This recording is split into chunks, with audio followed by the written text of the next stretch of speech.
বাঁচাও, কে আছো? বাঁচাও, দাঁড়াও শয়তানি, দাঁড়াও। চিৎকার করে লোক জড়ো করলেই বেঁচবে, কখনো পারবে না। তোমাকে আমি টাকা দিয়ে ক্রয় করছি, এ পতিতার কাজ করতে হবে না। এক মহাজনের লোকের বিয়ে হবে।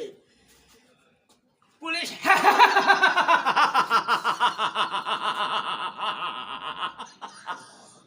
এই পুলিশ বই দেখাচ্ছ এই মস্তাককে।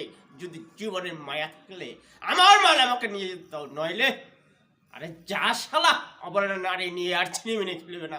চেষ্টা করলাম না পা, চাকরি আমার ভাগ্য হবে না। দেশে লক্ষ লক্ষ বেকার, একটা বিজ্ঞপ্তি দিলে এত দরখাস্ত পড়ে যে আমাদের মতো থার্ড ক্লাস পাস ছেলেরা শেষ পর্যন্ত ইন্টারভিউ কার্ড পাই না পা। তুই তাহলে কি করবি? কি করি এই তাই ভাবছি। বর্তমান দেশে হোটেলে ব্যবসা ছাড়া তেমন কোনো ব্যবসা লাভ নেই আপা। তুমি যদি 50,000 টাকা দিতে পারো তাহলে আমি ব্যবসা